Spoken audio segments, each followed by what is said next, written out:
Hi guys and welcome back to another DrAce video, and today we're going to be playing MotoGP 24, and today we are continuing our Moto3 career mode. I couldn't wait, I had to chuck another one out straight away because I have thoroughly enjoyed the career mode so far, and we're here in the Algarve Portimao, and we will start on the third row in 7th place. Ladies and gentlemen, let's crack on with the race. So here we go then, we start from 7th place, as mentioned earlier. We wait for the rights to go out and away we go. 16 laps of Portimao is now underway as we need to try and beat Toyo Forasato, which shouldn't be too much of a problem, but I do know how quick he can get in these career mode videos as we already try and retake a couple of positions. We're up to 4th. Now onto the brakes with the right hander for Lagos. We're up for a very tight apex there. Oh, Riccardo Rossi's out. That's a shame to see. The young Italian not having the best of luck on the CIP Green Power KTM. Tatsuki Suzuki's now got that third position back. I'm going to try and go around the outside of him. Hopefully up in the inside of Joel Kelso and Alonso for second and first. Not quite, but we're really leaning on him there as we go out of the Tour VIP. Alonso's quick going into the right hand. They'll have to give him the space. Look at that, just muscling his way through. And in fact, Joel Kelso's going to do the same thing. I can't compete when riders are making lunges like that. Beautiful, clean overtake, I've got to say. And I like the fact they had to move out of the way, but I'm going to go around the inside. Tatsuki Suzuki tried to go the long way around there. Did you see that? He was temporarily up to second place as now we go into the corner named after the track, the Portimao corner. Wow, what a race this has been so far. Bloody hell. We're not even a lap in yet and it's already kicking off. Plenty of overtakes already. Marvellous job so far. And I've got exactly where I needed to be. Now I feel really good around this Portimao circuit. It's one of my favourite tracks in the game. And I felt really good in the practice. I was a little bit surprised to qualify as low as 7th. But to be honest, I felt good. And as providing I get onto the first 3 rows, I think I can always put on a good show for a potential race win or race podium, let's say. So as it stands, we are currently achieving both objectives right now. Beat Colin Vire in the championship over 3 races and beat Toyo Forasato in today's race, which so far is going well. Look at that. Did you see the rear wheel kick up then? Oh, that was a bit scary. Look at the solar panels at the back there creating electricity as we collate electric action here in Portimao. A second quicker already though. Whoa, what's happened here then? I was not expecting to pull out a second. Already on the riders behind, there's some clear talent in those 5 riders behind us. Tatsuki Suzuki, Joel Kelso, Alonso, Vire, Holgado. Those are some excellent riders. And if we pulled a second out already, then we're in for a very solid result. I was not expecting this. I'm not going to pull off at all. I'm going to absolutely send it now. If that's the case, then I'm going to go for it. I know the AI tend to start a little bit slow, then they really ramp up the speed for the middle part of the track. So, middle part of the race, should I say. So we'll see how this transpires. But for now, that's a comfortable second advantage to Tatsuki Suzuki. The winner of the Chang International Circuit in my debut season last couple of videos ago, he won and he looked very solid. And there he is again in second. Looks really weird to see Holgado on the Husqvarna. And the same can be said for Colin Vire. There's a very weird glitch. For some reason, he doesn't say what leather brand he's got. It's just a black empty spot. So I don't know what's happened there to Colin Vire.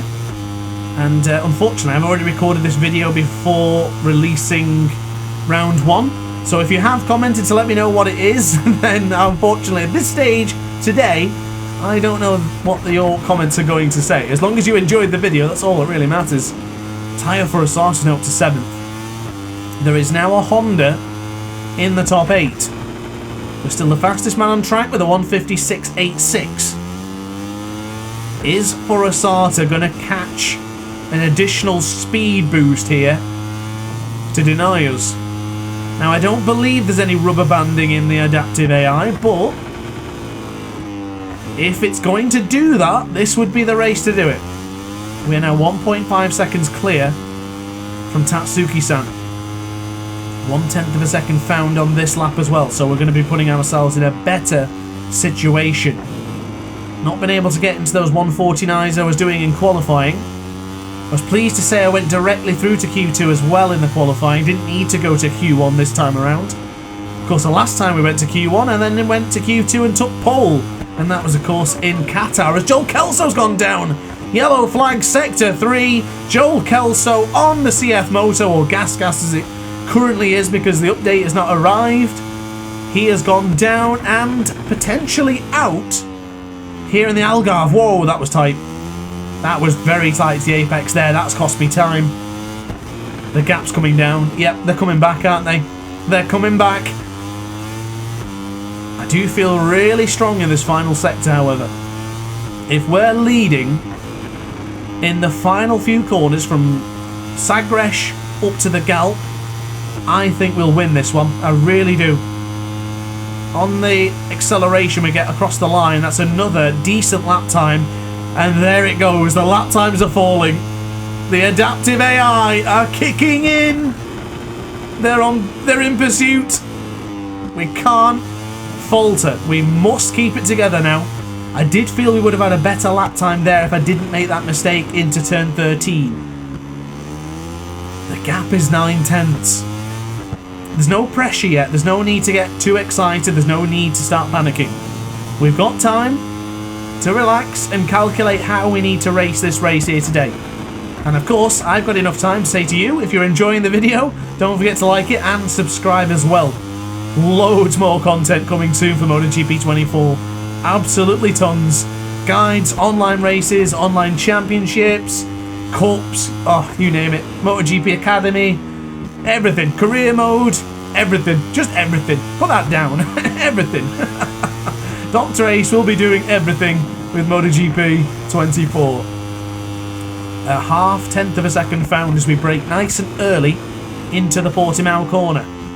Now there's no need, I know I can brake later there for turn 10, I really can, but I'm sticking to what I feel comfortable with, and that is keeping me ahead. Joshua Watley's been given a track limit warning, so without touching that apex, look at that delta top right corner of your screen, 0.3 of a second up. This would put us in the same remit of what Colin Vire has just done.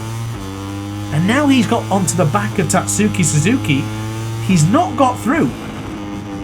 So the young Dutchman has not made his move yet. Or unless he has, it hasn't stuck. So therefore, he's not capable of getting through and catching us up yet. But there it goes again. There it goes, there it goes, there it goes again. We set a lap time of a 1:52. Colin Vire sets a 1:51. Wow. It's game on. It is game on here in the Algarve, and he has now got through on Tatsuki-san. He's coming. He is coming. He's on his move. And by the way, whoever sang Here It Goes Again, or whatever one I sang just a moment ago, let me know in the comment section down below. I actually can't remember who it is, so yeah, just a bit of a random one for you there. I used to play it on the old Rock Band games, you see. I used to really love that game, but that's enough digression because I don't think I can afford to start chatting about anything else when the action is heating up. If we can pull 2 seconds on Vire, then I think that's it. We could drop into the 1:49s here. That's good enough for a qualifying lap. That would have put us on probably the 3rd row as well. I don't remember what lap time I set now, but I know it was a decent one. MotoGP stewards are out. Oh, Colin Vire, what's he done? What's he up to? Colin Vire with a little cheeky warning. He needs to behave. As we go into the left hand of turn 13, much better this time around, but you must be careful on the acceleration. I like to drop down to 1st gear for the mid corner of turn 13 now, but if you do that and get on the power that little bit too early, you could high side or just burn the rear tyre. So just be careful if you're trying to replicate what I'm doing in today's video. Now on the right hand side, this will be enough for a 1:49 across the line. It is a 1:49.988, and I don't think anyone is retaliating to that. That is about 0.4 of a second slower than my qualifying lap, if I'm not mistaken. I think it was around a 1:49.5 or 6. Yeah, I think this is on. This is game on for us. We don't need to panic. We don't need to start rushing out these lap times. I think the plan is, from lap 4 onwards now, we stay at the low 150s. We can get into the 149s again. I think that's it. We just got to keep on that constant pressure. It's a game of tug of war. Tatsuki and Via are still holding on to that little bit of rope right at the death. We're going to make sure we pull it too far for them to come back. I don't know if that was a good analogy or not. I thought of it on the spot, but I like it. I'm going to keep it. I'll use that from now on. The tug of war game, the mind games is on as we get a big wheelie there. Coming out of the bottom of turn 8 and then into Craig Jones. Don't really want to be wheeling now, do we? Not actually had a wheelie in the Moto3 bikes. Had the stoppie going into the Primera corner. That's fantastic. I might try and do it again at the end of this lap, actually. We'll see what we can do in a minute as we go into turn 13. The gap is now, for the first time, reached 3 seconds. That's 3 fingers on your fingers if you were counting like that. 3 seconds. That's excellent. I am pleased with that. Oh, I can't believe it. In just our second race, this could be a Moto3 victory in just 3 races. We won the 3rd race in the debut season in Valencia. Thankfully, a red flag came out and saved us. And then it will be our 2nd race on the BOE Motorsports KTM to win here in the new season. And if I'm not mistaken, if Via stays where he is, then that would make me championship leader. And in fact, even if he finishes in 2nd, I think I'll still be a championship leader. We took 16 points for the 3rd place in Qatar, and we would have won here today if the red flag or whatever came out. We would be ahead by a single point if he finishes in 2nd, because that's had 2 second places to Via's name. If he finishes in 3rd, then he's going to be 5 points behind. So this is very interesting. This is very, very interesting, this battle that is building up, and what a start to Moto3. Last season in MotoGP 23, I started with the 658 Quadricorsa Honda, and we dominated here in Portimao by a ridiculous amount. We are doing well here. I wouldn't say dominating, but we're well up there. We're looking unbeatable right now. The lap times are staying the same. Them two keep battling behind us, and it just doesn't seem anyone has got the speed to catch us. I've not even really been paying attention to the gap to Forasata, but I think that gap is hovering around the same, but he is now up to 4th place. So is he going to start churning out the lap times? Is he going to be able to get through on Via and Tatsuki Suzuki? Who knows? I guess it's just a matter of time to find out when, to find out if. It's a matter of when.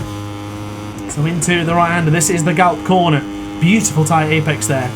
And I must confess, as much as I adored the pickup effect in MotoGP 23, but before I get into that, fastest lap of the race goes to us again. A 1:49.823 set on lap 7. That's the pace that I was looking for. That's the pace that we need. A deviation of 0.4 within 4 lap times, and they're all for the better. Great lap time there. Brilliant. Really happy with that one. But yeah, as much... Oh, Stefano Neppa's gone down. That's a shame. The MTA Angelus rider. Well, yeah, regarding MotoGP 23, I thoroughly enjoyed the pickup effect. I loved it. I thought it was great. But I must confess, the Moto3 bikes without the pickup effect, well, heavily reduced, because it's still there ever so slightly, is significantly more entertaining and fun to play with. Into the Galp corner, into these right-handers for turn 7, and into the Samsung corner, it just feels really satisfying. I'm really, really impressed with MotoGP 24. I'm having a great time. I think a lot of you guys agreed with me in the review. I think a lot of positives have come to the way of Milestone now since this 24th installment of MotoGP. And I gotta say, I think it's the best game they've done in a while. I thought MotoGP 23 was superb, but 24 was just, yeah, it's excelled. Really good job. I'm really enjoying this. Of course, it still has a few bugs and glitches here and there, but not as many as we've had in previous installments. Ooh, careful, careful. That was a bit aggressive on the power. I just felt the vibration unleash on me there on the right hand side of the controller. Just calm down a bit. I'm getting a little bit distracted with the conversation rather than the racing. But into the right-hander, 2.5 seconds it is. Excuse me, 2.5 tenths of a second is what we've lost, but that is still a very good lap time. That's 5 laps now, all within the space of 4 tenths. Brilliant. Absolutely marvellous. So the gap to Forasata then is 5.5 seconds. I don't think he's going to catch me either. I think we have just let it fly. Now the adaptive AI is on, and I'm really curious to think that if we changed the difficulty, I wonder how much different this race would have been. That's the only one downfall I have with the adaptive AI is I don't know if it's working perfectly, and this is how maybe the fastest AI in the game will compete here, or if it's a case that we've just broken the mould against them. I'm not entirely sure. But I don't think it really matters that much, because if you turn off the adaptive AI, then you're going to lose all your data, which puts us in a tough spot then, because if we lose the data, then we're not going to be able to have the chance to continue our adaptive AI career mode. We'll have to think about that. If we get raced like this again, then I will have to just put on 120%, or potentially lower the fuel. Maybe then it'll be a bit closer. Oh, someone went down then. Who went down? Someone disappeared out of 8th place quicker than I could even see on the left-hand side of the screen. He absolutely vanished. I don't know who that was, but he absolutely vanished. I hope he's alright. I don't think he's out of the race, because it's only Ricardo Rossi who's currently out. I'm not sure. I really don't know on that one. We're out of the gap then for the 9th time of asking. This is going to be, yet again, another decent lap time. Oh, I'm going to get my first track limit warning there. Oh, we didn't. We actually didn't.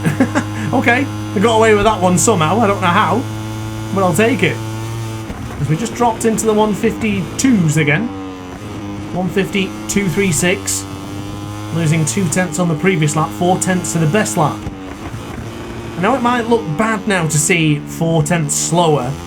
What you have to remember is that when we were setting 1 minute 50.7s, the gap was still sort of hovering around a second. We are now increasing that pace, even on the low 150.2s, 150.1s. We're in a great stead here, a great position to win this race. Maybe I should have gone for the soft rear just to keep things a bit closer, but I do think then I probably would have just dashed off and then start to have to go tyre conservation mode towards the end of it. A little bit of a wheelie here. Yeah, I thought it was coming. Now, I just had a little thought in my head here, which I'm not sure I know the answer to anymore. Did Colin Vire swap to the team that Algarve was on? Or the team that Jose Antonio Rueda went on? Or the other KTM team? I'm a little bit confused here, because I've just noticed that the orange is different for Routledge, Rueda and Vire. I'd have to look. I actually don't remember now, because I said a lot in the Qatar race that Vire and Holgado swapped seats, but now I'm not sure. A little bit off topic, I know, but I just got distracted on the left-hand side of the screen. And when you're leading the race like this and you're in such the zone that you can just keep churning it out without really worrying, that I end up thinking of stupid things. And that was a prime example, but we're all right. We've put the suture on the wound, and we're back into the low 150s again. But that gap has come down. It was a 150. It was a 6-second lead, and now it's dropped down to 5.9. So is Forasata catching? I know it won't be by much. It won't be by much. Of course it won't be. And I don't think he can catch us. But is he just going to put on some extra pressure towards the end of the video? Is he going to just twist them screws a little bit more just to make things a bit tighter? Surely not. Surely he can't. 6 seconds, that's a massive gap. I mean, Alonso won by, what was it, 8-9 seconds in the Qatar race? That was ridiculous, that one. It really was. I hope you've seen the first race, by the way, because I really hope I've not spoiled the Qatar race for you. It was inevitable I was going to, because of course it's the second race, it's a sequel of the first one. But I would recommend, even if I have spoiled it for you, to check out that first race. The finish in that race was just phenomenal. It was a fantastic end to a terrific race. I highly recommend you check it out. And of course, if you're struggling to learn the brakes at the MotoGP class, I have a braking guide tutorial, so definitely check that out as well if you want to learn more on how to improve your skills in MotoGP 24. So the gap hovering now, oscillating ever so slightly between 5.5 to 6 seconds. I can't see Forasata catching us, I really can't. What a stupid... I was going to say, what a stupendous race. No penalties, just solid lap times. And that's just happened. Well, we don't have a penalty, but we've got a warning. That's annoying. I did so well there. That's it, the race over now. We're going to get caught up. Surely not. I don't think so, not now. 5.8 is the gap. Gotta say, this feels amazing. The KTM, the Moto3 bikes, the Honda just feel awesome. Really, really good. It flows so naturally into the corners. The only corner that's a bit odd is this Tour VIP, very much same as it was in MotoGP 23. It's just it's a weird angle that doesn't let you turn the bike in. It's fixed ever so slightly, but, well, it's improved but not fixed, let's say. It's pretty good, but it's still a little bit awkward when turning in. Now, for the rest of the circuit, it feels just magnificent. Ooh, that felt like I was going to lose the front then. Just need to just got to concentrate a bit now. Ooh, that felt like that was going. I'm surprised that felt so strange then. Did I use too much rear brake? Oh, that felt really weird. I feel a bit sickly now. Oh, that was weird. Oh, wow. It'll take me a lap to calm down from that. That really felt like that was going to drop then. That really felt. Every little bit of vibration on that controller went a bit haywire then. Adrian Fernandez has been given track limits. That's a warning for him. I don't know where on track is the number 31, but we have not seen the best of the Leopard Hondas yet. I know it's only 2 races in, but we've hardly seen them at all. As Routledge has now been given a warning. Hard to see with the colours there, but it looks like he is the teammate of Via, so he must have swapped with the other, Farioli? I don't remember now, we have to look into this. I'm actually a little bit confused, because I know Jose Antonio Rueda is Holgado's teammate. So that's thrown me off ever so slightly. Maybe they didn't swap. Now the problem is it'd be clear cut in modern Moto3 because that team is now a GasGas team. And GasGas have, the Red Bull KTM GasGas has the Jacob Rulston and Daniel Holgado, where Rueda and Zurutuza are on the Red Bull KTM IO team. Yeah, that's it. I think that's what it is now. Rulston, Holgado, Red Bull GasGas, and then on the other side, Red Bull KTM IO team. Oh wow, a little bit loose there up on the acceleration. They're getting caught on the curbs as I'm trying to figure out this conundrum between the 2 KTM teams. That wouldn't have been a problem in the previous game, but now that it's changed, it was hard to figure out. So the end result is Via and Holgado have traded motorcycles. There we go. I finally figured it out. It took me a full race in Qatar and 13 laps to only back up the thing I was saying from the beginning. Via and Holgado swap seats. That's it. Oh man, that was a conundrum. And that was plaguing me so to work out. Oh, tight to the apex there, Gulp. Careful. You really set up the bike when you touch the apex there. And that's put me in a bad lap time here. What's the lap? Across the line. Yeah, it's our worst lap time in quite a while there for making that small mistake. I guess that's what happens when you get distracted by teammates.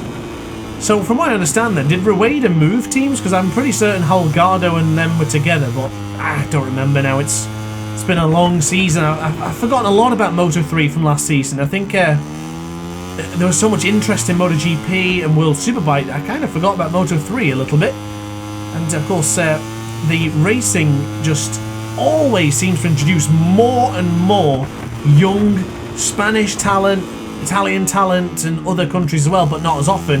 And it's so hard to get used to, and also to keep up to date with the Junior GP, the Red Bull Rookies, the CEV Championships. It's hard to keep up with all these motorcycle riders as a fan, to make sure that the content and the commentary gives a bit more depth than just here comes the number 40 for example, you know what I mean?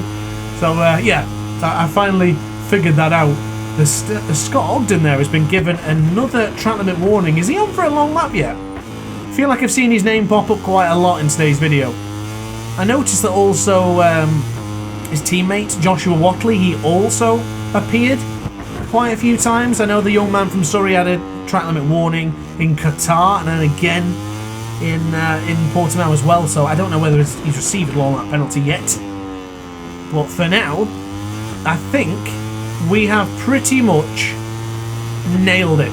We're 2.5 laps remaining from securing our first victory with the BOE Motorsports KTM team, the first victory of our full Moto3 season, and yet our second victory in our championship battle so far in the MotoGP career mode. So basically we did the debut in Valencia and in the debut season mode, and then of course here in Portimao. I'm very, very pleased, and what a place to do it in. Considered to be one of the most difficult tracks here in MotoGP 24 and 23 and any other MotoGP game, and yet here we are against the adaptive AI, looking absolutely unbeatable. I don't think anyone could hold a candle to us today. We are on fire. I cannot wait to see what the circuit of Austin is going to be like. In the past, I have had some of the best races ever in the lower class in Austin, Texas. MotoGP 22, I once had a heart rate monitor on for that one, and it skyrocketed to about 180. It was intense, to say the least. And I have a feeling that the video this week of COTA could be very much the same. We'll see when we get there. I've yet to record it, so I'm really excited to get on with that video later on. So yeah, I'll keep you updated and I'll get that video uploaded rather soon. Do need to get some MotoGP Academy videos up and running as well, so stay around and stay tuned for those guides as well. But for now, I could just do career mode videos every single day. This is excellent. It's been a great season so far. We're only 2 rounds in. I mean, I kind of class the debut as part of the season as well, because it was so good, and it was an introduction to the lower class here in MotoGP 24. But out of the gout then, it is going to be an interesting podium to say the least. The Brit finishes ahead of the 2 Japanese riders in the form of Furusato and Tatsuki Suzuki. We've just set one of our worst lap times there, and the gap has come down to 5.2. So if Suzuki and Furusato want to win this race, they're going to have to find 5 seconds in this lap. Well, you can't do that now, can you? Furusato has binned it. And that's not done me any favours, that. Because Colin Vire, who was, what, 11 points behind us, is now only 5. Thanks, Furusato. I follow you on Instagram for nothing, apparently. Unbelievable. How has he done that? How has that happened? Did he get taken out? I didn't see any warnings or any investigations come up on the screen. He must have just lost the front. Possibly into the Primera corner. Very easy to lose the front there. Very, very difficult corner. Another difficult corner coming up now. Of course, after the Craig Jones, you have to brake on the right-hand side of the tyre for quite a long time to get it right, hit the apex for the Portimao corner here in the Algarve. Prime example there. Beautiful, tight apex to the right-hander. Look at that. Colin Vire is now up to second. My championship lead has took a swing from about 10 points. We were up comfortably. As Furusato is now 11 seconds behind. He's had a nightmare. Ooh, we'll not be happy about that one. But ladies and gentlemen, we leave the Sagres corner. We have 2 corners to, in fact, 1 corner to go. We've already done the Sagres corner. This is it. This is the gallop. The people are on their feet in the grandstands. Ladies and gentlemen, we will win our first race this season in our MotoGP 24 career mode. Magnificent. Brilliant. Top of the pile, and there goes an achievement. I'll take that. We win. But bloody hell, Stefano Nepra, 1:48.4. When did he set that? That's an unbelievable lap time. Screenshot as well for the Aces archives. And there it is. In fact, that needs another screenshot, doesn't it? Championship lead for the very first time here in Portimao by a single championship point. Good start to the season, if I do say so myself. So let's have a look at the Teams Championship and then let's call it quits so I can crack on with more content. Guys and girls, don't forget, if you enjoyed the video, like, comment and subscribe, and I'll see you in tomorrow's video. Ciao for now. Oh hi, didn't quite see you there. Good to see you're still here. If this video didn't quite set your appetite, then why not watch some more DrAce content by clicking the video shown on screen now. Furthermore, if you would like to follow me on social media, you can do so now with the links down in the description. Consider subscribing so you don't miss a single DrAce video.